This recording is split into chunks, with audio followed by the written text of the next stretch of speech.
اپنا آپ ہی دیکھتے رہتے تھے. گرچہ آئینہ دیکھنا بری بات نہیں، لیکن صرف اپنا آپ ہی دیکھتے رہنا اور ہر وقت دیکھتے رہنا خدا مجھے ایسی خدائی نہ دے کہ اپنے سوا کچھ دکھائی نہ دے.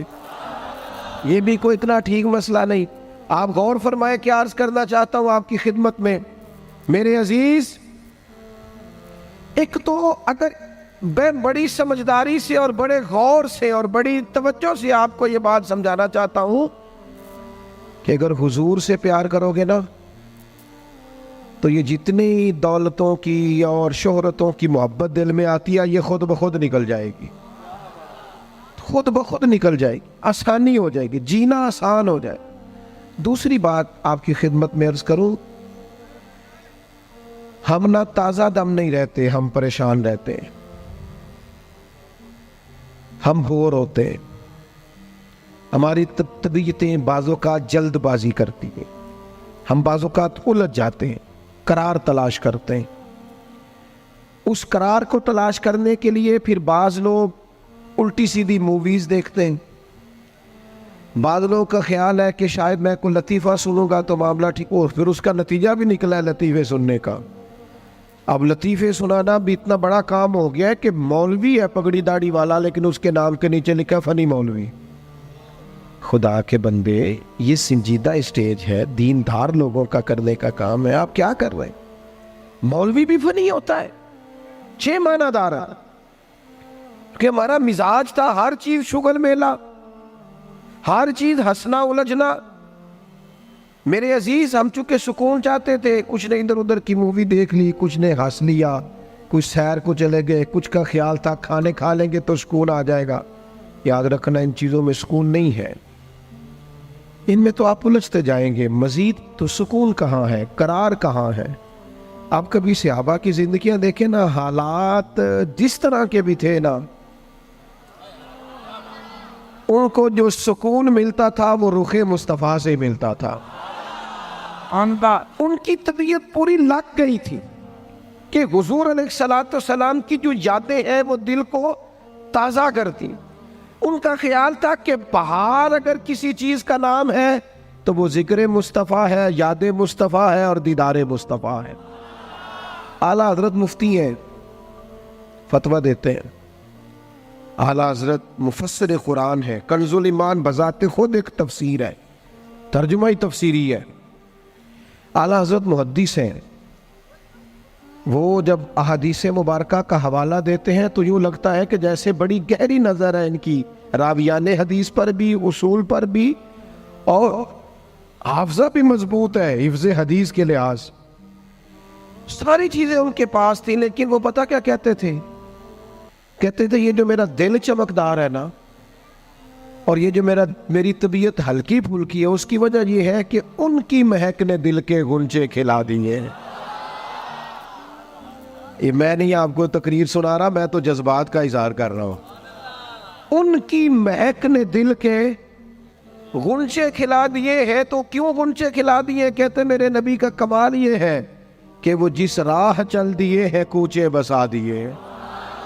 وہ جس راہ بھی چل دیے ہیں کوچے، حضور پر تھوڑا گزر جائے تو کام ہو جاتا ہے.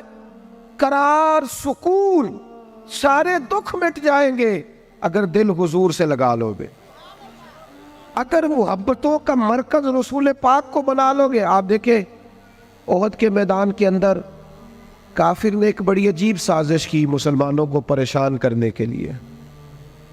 اور بھئی آپ لوگوں کی وجہ سے اگر اتنے لوگ تکلیف میں ہیں تو آپ کو سمجھ جلدی سے بیٹھ جائیں جی، جلدی سے جی، فیصلہ کرنے میں اتنی دیر، اللہ آپ کو سلامت رکھے، بیٹھ جائیں جی.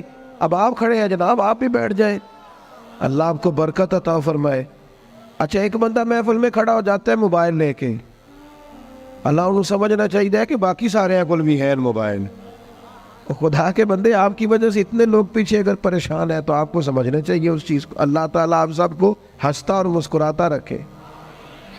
نبی پاک کی ذات سے جب آپ کی کامل وابستگی ہو جائے گی نا تو حضور کی ذات والا کا پیار، اور پیار لاروں والا نہیں ہونا چاہیے خالی جلسے محفل میں اور مائک ہاتھ میں آیا تو عشق کا دعویٰ تگڑا، خالی اس طرح نہیں. تنہائی میں بھی تو روئے حضور کی بارگاہ. ایک محفل میں ایک دفعہ حاضر تھا تو ایک نعت خواں بچہ میرے پاس آیا کہنے لگا جی میری سفارش کر دیو، میں بھی حضور دی بارگاہ چ حاضری لوانی ہے۔ میں کہ پتر تو گھر جا کے پڑھ لے، اتنے بھی حاضری لگ جائے گی کہ 4000 بندہ چاہیے حاضری لوان لی۔ حضور کی بارگاہ میں تو جہاں بیٹھ کے بھی پڑھے حاضری لگ جاتی ہے، اس کے لیے کیا ساج سمر کے مجلس ہی فقط ہو تو حاضری لگتی ہے؟ یہ بھی اعلیٰ حاضری ہے، پر وہ تو واللہ وہ سن لیں گے اور فریاد کو پہنچیں گے ہم۔ بس اتنا تو ہو، کوئی فریاد کرے دل سے، تو بات تو دل سے کر۔ آپ کی جب کامل وابستگی حضور سے ہو جائے گی نا، تو یہ غربتوں کا ڈر، یہ پریشانیاں، یہ آزمائشیں، ایک جگہ رونا نہیں رویا حضرت بلال نے کبھی اپنی غریبی کا، ایک جگہ پریشان نہیں ہوئے کبھی حضرت سلمان فارسی کے میں پردیسی ہوں، ایک جگہ بھی کبھی جناب صہیب رومی کو تکلیف نہیں ہوئی۔ کیوں بلا؟ اس لیے کہ حضور کی محبت ایسی دوا ہے جو ہر بیماری سے شفا عطا کر دیتی۔ احد کے میدان میں کافروں نے ایک چال چلی تھی، ان کو پتا تھا کہ کون سی بات مسلمانوں کو زیادہ پریشان کر سکتی ہے۔ انہوں نے ایک افواہ پھیلا دی تھی کہ معاذ اللہ حضور کو شہید کر دیا گیا۔ اس کی وجہ سے شدید پریشان ہوئے صحابہ، اور جنگ کے جو نتائج برعکس آئے اس کی بڑی وجہ یہ افواہ بھی بنی۔ اب صحابہ بڑے پریشان تھے، حضور شہید ہو گئے۔ کچھ لوگ نا میدان احد سے جب واپس آ رہے تھے نا، جنگ ختم ہونے کے بعد، ایک خاتون جا رہی تھی میدان جنگ کی جانب۔ عورتیں اپنے مزاج کے لحاظ سے کمزور ہوتی ہیں قلبی طور پر، اور بڑی خوبصورت بات لکھی ہے علماء نے، کہتے ہیں عورت کے دل میں درد زیادہ ہوتا ہے نا، پیار زیادہ ہوتا ہے، اور یہ جو وہ کمزور واقعہ ہوئی ہے اسے عیب نہ سمجھو۔ اسی لیے تو اللہ نے بچے کو پالنے کا ذمہ اس کا لگایا ہے کہ وہ شفقت زیادہ رکھتی ہے، محبت زیادہ رکھتی ہے، درد دل زیادہ رکھتی، اس لیے جس درد سے وہ بچے کو پال لیتی ہے نا۔ میرا بیٹا ایک دن گھر میں کچھ پکا ہوا تھا، اس کی اماں کہنے لگی کھانا کھاؤ، کہندا ہے میں نہیں کھانا۔ وہ دی اماں کہندی میں بڑا زور لایا، بڑی محنت کی، بڑی گرمی چ پکایا، اج تے ہی کھانا پڑا ہے۔ کہنے لگا میں نہیں کھانا، میں آرام سے کھانا کھا رہا ہوں۔ اب وہ ماں بیٹا بحث کر رہے ہیں۔ تھوڑی دیر گزر گئی تو مینوں کہندی تسی کیوں نہیں بول دے؟ میں کہا مینوں پتہ ہے کنے جیتنا ہے، تھوڑی دیر بعد کھلو جو، مینوں پتہ ہے کنے جیتنا ہے۔ وہ بچہ اٹھ کے اندر چلا گیا، کہنے لگا میں نہیں کھاندا، تسی کھاؤ۔ وہ پھر 5 منٹ لنگے تو وہ پکانا شروع کرتا جو بچہ کہہ رہے ہیں۔ تو میں کہا میں نے تو پتہ ہے نا نتیجہ کی ہے، تو اس بحث میں جانے کی ضرورت ہے؟ اس لیے کہ ماں اولاد کے سامنے ہمیشہ ہی ہار جاتی ہے، وہ اولاد کے سامنے جیت سکتی وہ نہیں جیت سکتی نا۔ شفقت ایسی ہے، عورتیں مزاج کے لحاظ سے اللہ تعالیٰ نے نرمی دی ہوتی، اس کو عیب نہ جانا جائے، یہ اللہ تعالیٰ نے انہیں ودیت کی ہے چیز۔ تو خاتون جا رہی ہے میدان احد کی جانب، وہاں سے صحابہ آ رہے، تو خاتون پوچھتی ہے صحابہ سے حضور کا کیا حال ہے؟ تو ایک صحابی اپنے لہجے میں گویا کہنے لگے خبر مشکل ہے، پر تجھے سنانی بھی ضروری ہے، اس جنگ میں تیرے بھائی کا انتقال ہو گیا ہے۔ بہن کے لیے اس سے بڑی بھی کوئی خبر ہوگی کہ بھائی کا انتقال ہو گیا؟